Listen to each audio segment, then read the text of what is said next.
10,000 damage, 10,600 damage, as you can see. In this video, I have an updated Elder Marks build for you guys. So I did saw a bunch of you guys ask for this build in the comment section, so that's why we're gonna doing it today. And if you want to see the live stream, because today we made this build on stream, if you want to see that live stream, you can check it out. I'll make sure to drop the link down in the description. It was super fun. So now let's start with the build. In this video, I will show both human and ghoul build as well. So there will be timestamp down on the description and on a pinned comment, so you can skip to the part that you want. And we're gonna be soloing the full raid with this weapon in today's video. So now let's start with the weapon. I have a Furious Rapid VAT Optimized Pinpointer. This weapon is very powerful for like mobbing, and then for boss fight as well. We are doing a ton of damage. And then for other receiver, we have Prime Receiver. The Prime Receiver is like, it will give us like high damage and then highest range as well. There are the other receiver that gives us higher fire rate, but the Prime Receiver is better because of the range. The range is very important, and you want like 95% VAT accuracy at all time, because if it's not 95% VAT accuracy, you're gonna lose lots of damage. So you have to keep that in mind. So that's why the Prime is the best. And now I want to start with my power armor. So I have this power armor over here that have full set of troubleshooter, lock,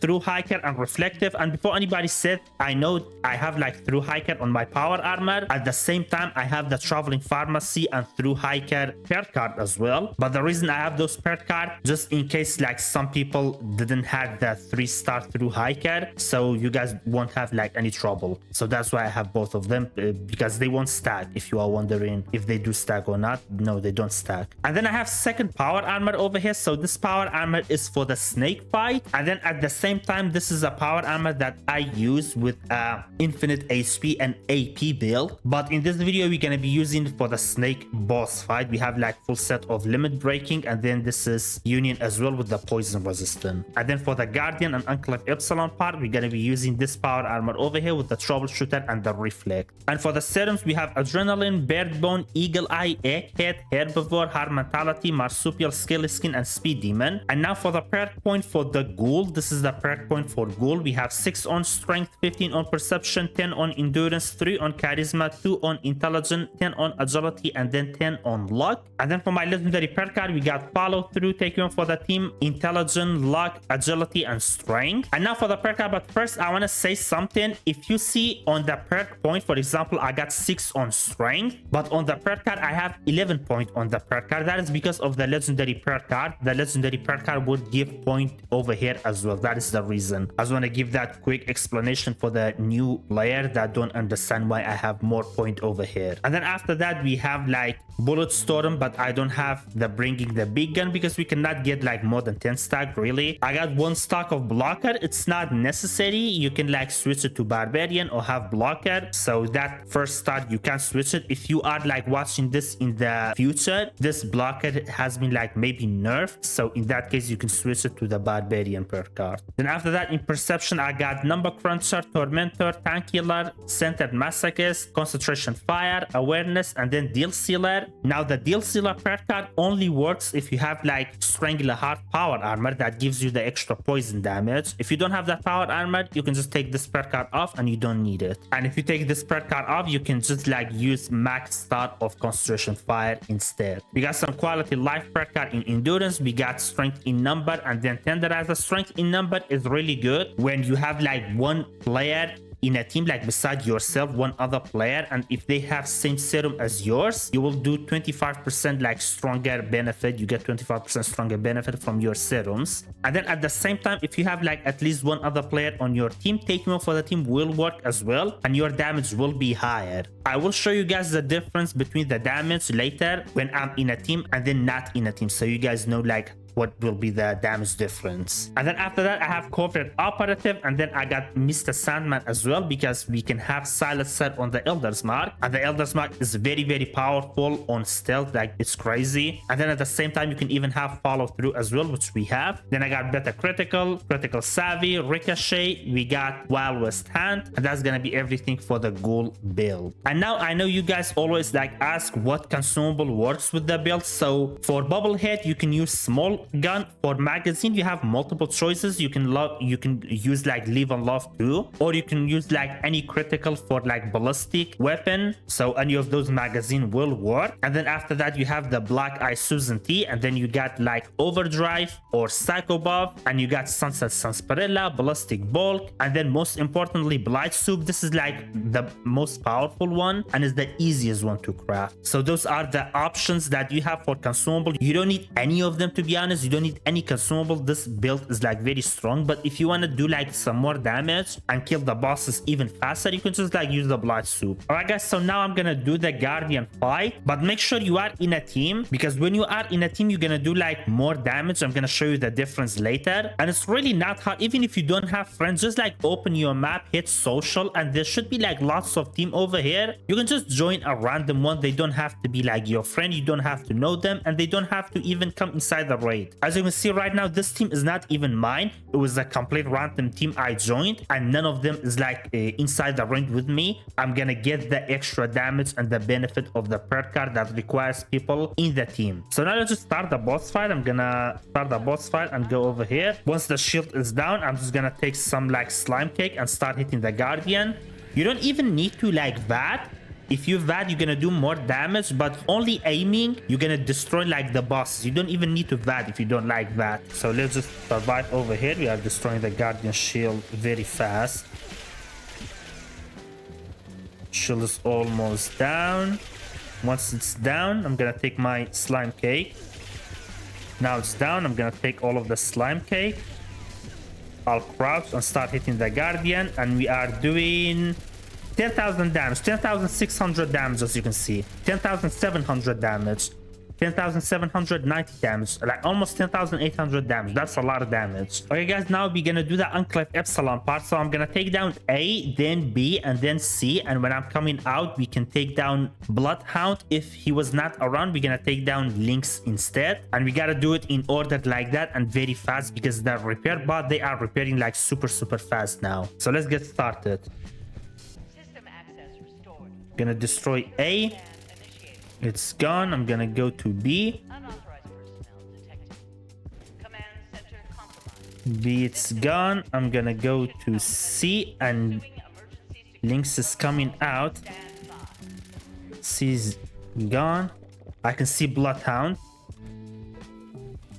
Bloodhound is the is a big problem. He can like kill us easily, so that's why I'm targeting Bloodhound first.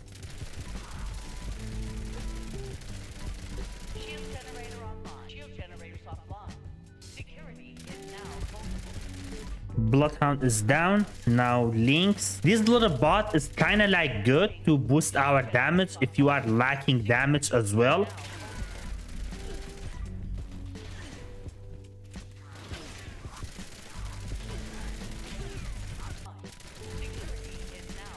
Lynx is dead. That is good.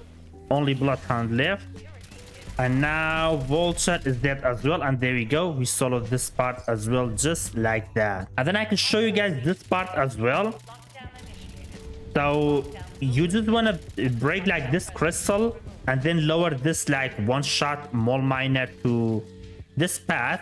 We can easily kill him. Where did he go? Boom. This part is super easy. Like I saw some people say like this part is hard. It is really not hard. It's like the easiest part in the raid, as long as you don't make it complicated for yourself. Like just chill. Break that crystal as well. He went up here. And make sure you have multi-shot weapon like shotgun or like splitter, because you can kill the crystal faster with multi-shot weapon. This Elder's Mark is not bad as well, because it should like very fast. But if not, you want multi-shot weapon. He's almost dead. Maybe like 3 more crystal or 4. 3 more crystal. No, 4. That one. That one. Some of them is not registering because it's a public server. Private server is way better for this part. And he's dead. Now once he's dead, you can come to this like middle part and then try to just wait over here until all the enemy comes to you. The reason we're not gonna destroy the big one because it's harder for all of the enemy to gather around. This is boom. Then we're gonna break this one and they probably all will die. If they didn't die, it's okay. We have still another big crystal to go. Where's the other Deathclaw? So now I'm gonna destroy this crystal. I think it should be good. Everything dead. Yeah. And we got it just like that. And now, guys, we're gonna do the snake part. So one thing to let you guys know, even though the fourth part, the Elder's Mark, is not the best weapon for that part, there are better weapons like shotgun or laser rifle with multi-shot to do that part. I still did it with the Elder's Mark because if you do the full raid with the like one single weapon, you're gonna keep your bullet storm stack, and because of that, you're gonna do lots of damage. But if you swap weapon for each part, I see lots of people does that. Like each part, you're gonna swap weapon. That makes you lose like the bullet storm stack each time you're gonna swap weapon. Like at least the Enclave Epsilon fourth part and then the snake dude with the same weapon. For the second stage, it's okay. You can use a crossbow, doesn't matter. But the Enclave Epsilon fourth stage and then the snake dude with the exact same weapon. So you're gonna keep your bullet storm stack. So now what we're gonna do, I'm gonna go over here and then I'll start taking some canned coffee and then I'll hit the snake. As you can see, I'm like I have 95% bat accuracy. So all of those shots like hitting, look at the damage I'm doing. That is insane. And now all I want is the snake like hit me once. I got hit. So now I'm doing 4,000 damage. Look at that. 4,600 damage, 4,700 damage. The snake is getting destroyed now. Oh, there's no way I died. There is no way I died. It's okay, we're gonna do it again. God damn, I should have like healed, but it's okay. I was a little bit worried. I didn't like heal because I was worried about my fusion core. Look at my fusion core, but it's okay. Okay, guys, so let's do it again. Stuff happens like if you do an error or something like that, it's okay. You can just simply do it again. So I got fusion core, everything is good. So let's just do this again. I'm gonna go over here, take some canned coffee, and then start hitting the snake. Again, I'm having like 95% bat accuracy. All I want now is for the snake to hit me once, and then we're gonna be doing a ton of damage. So let's just wait for the snake to hit me. We will be doing 4,000 damage. Look at the damage. Look at those damage. That's actually insane. Now over here I'm gonna heal, so I'm not gonna die. And the snake should die right now. Boom, snake is dead. We killed him in 42 seconds. All right, guys, so now I'm on the human build. The weapon, the power armors, serum, and then legendary perk card. It's exactly like same thing as the Ghoul. The only thing it will be different is the perk point and then the perk card. So for the perk point, we got 8 on strength, 15 on perception, 10 on endurance, 3 on charisma, 1 on intelligence, 10 on agility, and then 9 on luck. And then for the perk card, we have this stuff. One thing to let you guys know, I have Nerd Rage over here for some extra like damage, but that is not necessary. I'm gonna be bloody, but you don't have to be bloody. If you like don't like bloody, you wanna play full health, you 100% can with absolutely no problem. And in this video, I'm gonna do the Guardian fight both ways to show you guys that you can do it full health and low health as well. All right, guys, so first we're gonna try out the bloody, and then after that we will do the full health as well. And now we're not gonna be in a team, so you guys can see like what is the difference between like being in a team and not being in a team, because when you are not in a team, your damage will be less. You still can do the fight, you can do the full raid still with no problem. It's just gonna take a little bit more time to kill the enemies because you're gonna do less damage. Now let's just start the boss fight. Gonna sit over here to take down the Guardian shield, and then we'll see how much damage we're gonna do to the Guardian. Make sure you're gonna use steam packs so you're not gonna die, because we are bloody, so make sure you're gonna use enough steam pack. But even if you are bloody, as you can see, like there should be no problem really. You can do it completely. But if you don't like bloody, you don't have to be bloody. So once the shield is down, I will use some canned coffee. By the way, you don't even have to like use that. Like you don't, if you know what, I'm not gonna use that. I'm gonna use aiming. Look at that. I'm doing 4,000 damage, and if I use that, I'm doing 6,000 damage. So that is because I'm not in a team. If I be in a team, I'm gonna do like 10,000 plus damage, but if I'm not in a team, I'm gonna do 6,000 plus damage. So you see like the difference, my damage will go up by like 40% if I am in a team, and then at the same time my serums will be stronger as well. One thing guys to tell you, make sure you're gonna use 2-star or fireproof instead of 3-star, and then you're gonna use star jeans, because I didn't have star jeans on my build. I totally forgot about it. I play Ghoul a lot, so sometimes I forget about this perk card, but make sure you're gonna use this perk card because it's a must for human, so you're gonna keep your serums when you use right away. And now guys, this is the build on full health, not low health. So let's see how good we can kill the guardian, how much damage we're gonna do. Now I'm gonna take down the guardian shield. Guardian shield is almost down. Once it's down, I'm gonna take some canned coffee, just like that. Then I'll crouch and start hitting the guardian. Let's see, we are doing 4,000, 6,000 damage. As you can see, like we are full health and we still do 6,000 damage. So yeah, low health, full health, it won't be like any difference really. There is gonna be some damage difference, of course, but it's gonna be like 400 damage difference, something like that. It's not a big deal. So if you don't like bloody, you don't have to be bloody. But thank you very much for watching. Be sure to hit the like button and the subscribe button, and let me know down in the comment if you like the Elder Smart, or if there is any other build that you want me to make a build for it, or make an updated build. Feel free to let me know down in the comment. Thank you very much for watching. You guys have a wonderful day and Merry Christmas. Bye bye.